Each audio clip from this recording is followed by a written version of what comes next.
આજે તો મેં અને મમ્મીએ જો શ્રાવણના સ્ટાર્ટિંગની શરૂઆત કરી એટલે કે કામ પતાવતા પગમાં એકદમ સોજો આવી ગયો અને પછી મમ્મીએ સરસ પાટો બાંધી દીધો અને સાંજે અમે લીંબુનું અથાણું. તો જય શ્રી કૃષ્ણ મિત્રો, હું છું નીલિમા અને આજે સવાર થઈ ગઈ છે અને લગભગ 9:30 વાગ્યાનો ટાઈમ છે. હું સવારથી કચરા પોતાના કામમાં લાગી ગઈ છું અને મમ્મી વાસણો કરી રહ્યા છે અને બધાનો નાસ્તો પતી ગયો છે અને બહારનું વાતાવરણ એકદમ જો વરસાદી વાતાવરણ થઈ ગયું છે. સવારથી જ હવા અને એકદમ પવનની સાથે વરસાદ આવી રહ્યો છે અને સવારે અમારો નાસ્તો જુઓ ઉપમા બન્યો હતા અને સવારે ચા પીધા બાદ વ્યાના પણ તૈયાર થઈને પછી સ્કૂલે નીકળી ગઈ હતી અને નાસ્તામાં વ્યાના ટિફિનમાં પણ ભીંડાનું શાક અને રોટલો લઈને ગઈ છે. આજે ઘઉંની રોટલી નથી લઈ ગઈ. અને જો બપોરે વટાણાનું શાક અને રાઈસ કર્યા હતા અને બપોરે અમે જમી પણ લીધું હતું અને પછી અમે અમારા બપોરના સાફ સફાઈમાં લાગી ગયા હતા કારણ કે હવે આવતીકાલેથી તો શ્રાવણ શરૂ થાય છે એટલે ઘણું બધું કામ થોડું વધારે હતું જે આજે મમ્મીએ પણ ઘણી બધી મને મદદ કરાવી. મેં એક સાઈડે ગેસ અને રસોડું સાફ કરી કાઢ્યું અને મમ્મીએ વધારાના વાસણ હતા એ પણ સાફ કરી કાઢ્યા અને બપોરનો 2 વાગ્યાનો ટાઈમ હતો અને વરસાદ બહાર હજુ ચાલુ જ હતો અને હવા પણ એટલી બધી ચાલી રહી હતી કે આખું વાતાવરણ એકદમ અંધારું થઈ ગયું હતું. ઘરમાં પણ લાઇટનું પણ કંઈ નક્કી નહોતું, વારંવાર આવજા ચાલુ જ હતું. અને જો અત્યારે યુવાંશ રમી રહ્યો છે ને બપોરનો ટાઈમ હતો, બસ કામ કરીને પરવારી જતી ત્યાં પગમાં એકદમ સ્વેલિંગ આવી ગઈ એટલે કે સોજો ઘણો બધો ચડી ગયો હતો. એટલે મમ્મીએ કીધું કે લાવ તને એક ગરમ પાટો બાંધી દઉં સરસ મજાનો.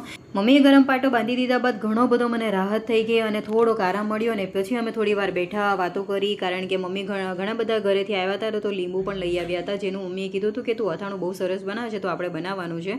બસ વાતો ચાલી રહી હતી અને માસી પણ બપોરે આવ્યા હતા એટલે મારી જગ્યાએ માસીએ વાસણો ઘણા બધા પતાવી દીધા અને પછી બધાની અમે ચા બનાવી. માસી તો નીકળી ગયા હતા પણ મેં અને મમ્મી અને વ્યાનાએ અમે બધાએ મળીને ચા અને બાળકોએ થોડી બિસ્કીટો ખાધી. બિસ્કીટો લગભગ 1 કે 2 દિવસ પછી બાળકો આજે ખાઈ રહ્યા છે. ચા પીધા પછી બસ થોડી વાર રેસ્ટ લીધા પછી યાદ આવ્યો કે બસ મમ્મી ઘણા બધા લીંબુ લઈને આવ્યા છે ઘરેથી અને આ લીંબુ એકદમ ઓર્ગેનિક છે અને ઘરના છે, આપણા માર્કેટ જેવા પેલા યલોવાળા આવે છે એવા નથી અને એકદમ સરસ મજાના જાડી છાલવાળા છે. તો મમ્મીએ કીધું કે તું લીંબુનું અથાણું બહુ સરસ બનાવે છે તો ચાલ આપણે ભરી દઈએ. એટલે હું અને મમ્મી લીંબુ જુઓ ઘણા બધા લઈને બેસી ગયા અને મમ્મીએ મીઠું અને હળદર બધું મિક્સ કરી નાખ્યું અને હું એક સાઈડે લીંબુ કાપતી ગઈ અને મમ્મીએ 1 બાય 1 બધા લીંબુ, હળદર અને મીઠું ભરીને એક પ્લાસ્ટિકની જારમાં ભરવાનું ચાલુ કર્યું. હાલ અત્યારે મારી પાસે ગ્લાસ જાર છે નહીં એટલે મેં પ્લાસ્ટિકની જારમાં મૂકી રહી છું અને લગભગ આપણે 7 કે 8 દિવસ આપણે આને આથાવા દઈશું અને એકદમ સરસ મજાનું મીઠું હળદર એમાં મિક્સ થઈ જાય ને એ પછી આપણે સરસ મજાનું અથાણું બનાવીશું લીંબુનું.